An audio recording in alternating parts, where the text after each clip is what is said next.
person who's totally removed from the material, no interest in the material, he has every level of sensitivity, and he has a level of clarity and purity because of his removal from material. He's humble, he's pure, he's there always to help the needy, the victim, so on and so forth. He says,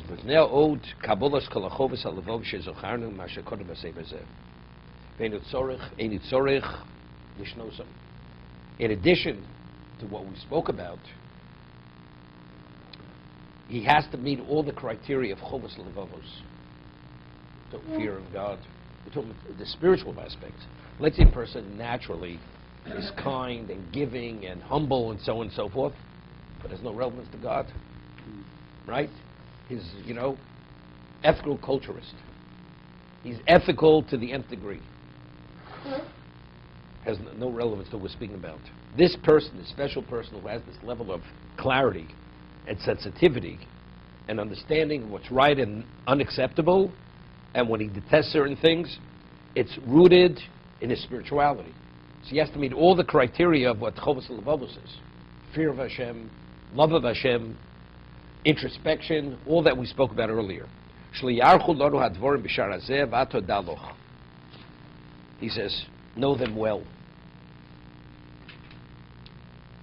Many years ago, there was a certain person who used to come to a class of ours, grew up conservative, and he himself had a streak of heresy in him.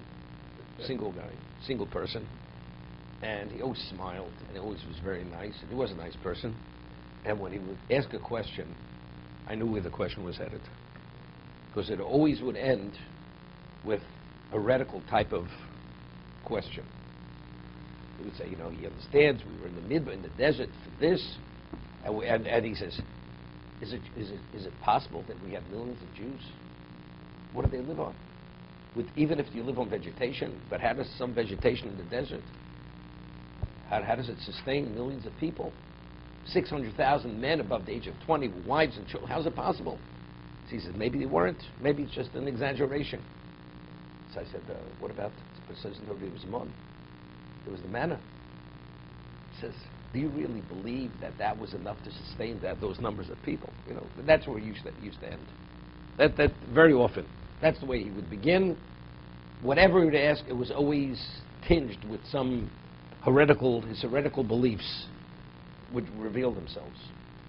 This person was on the Hatzalah, belonged to Hatzalah. He drove an ambulance. And he was dedicated, very dedicated. And he says to me, he went on a call, and if a non-Jew calls Hatzalah, they go. Although they don't give out the number, but if a non-Jew calls, they go. Hatzalah goes.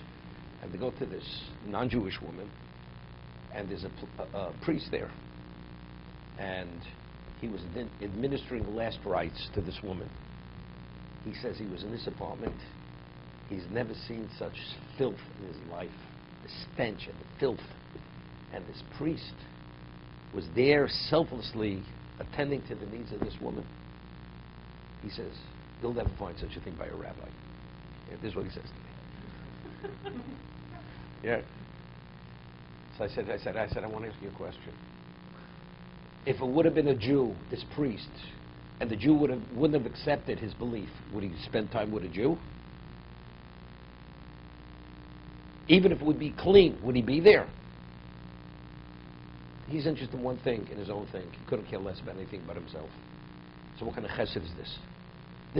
We're selfless chesed. This is not chesed. This is his religion. He's administering his religion. What does one thing have to do with another? Jews do chesed with everybody. But again, so I'm saying, you could be that ethical, moral person, whatever it is, but if it's not rooted and balanced the way it should be, totally off. Totally off.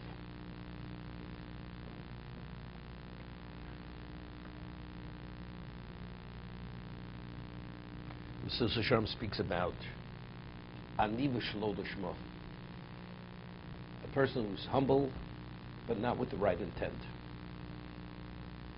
A person who's truly humble, either you are humble or you're not humble. You can't play the role. A person can put on tefillin, you have an ulterior motive.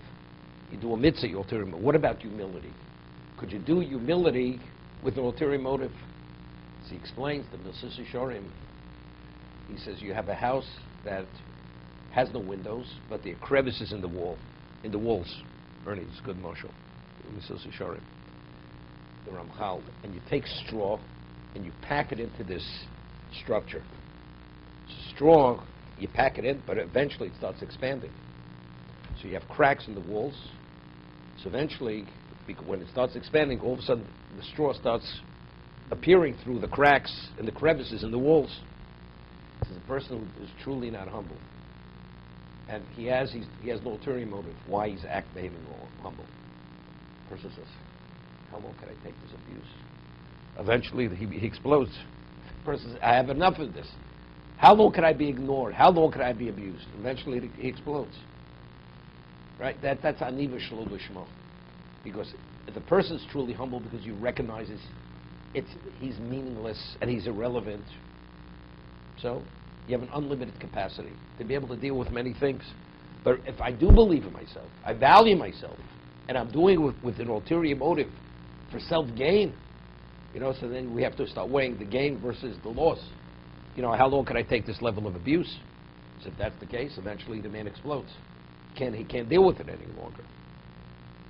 So therefore, all these special qualities we're speaking about, it has to be rooted in your spirituality.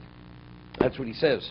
The Porush we're speaking, the special person, it's based on what?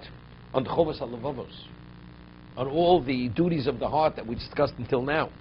Avas Hashem, Yiras Hashem, introspection, recognizing your faults, your failings, and so on and so forth.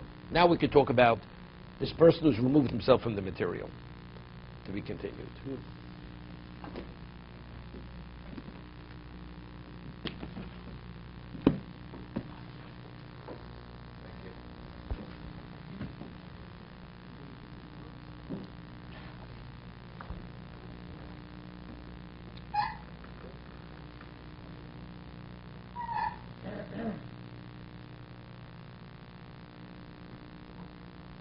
Wasn't Jay here this morning? Did Jay walk in with me this morning? Jay wrote? I thought I saw him. No? Thank you. Avrami, you can sit here today. It's empty. Morning.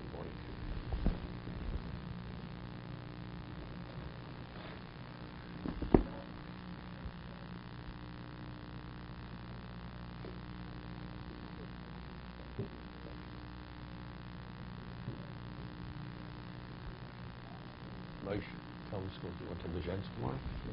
Okay.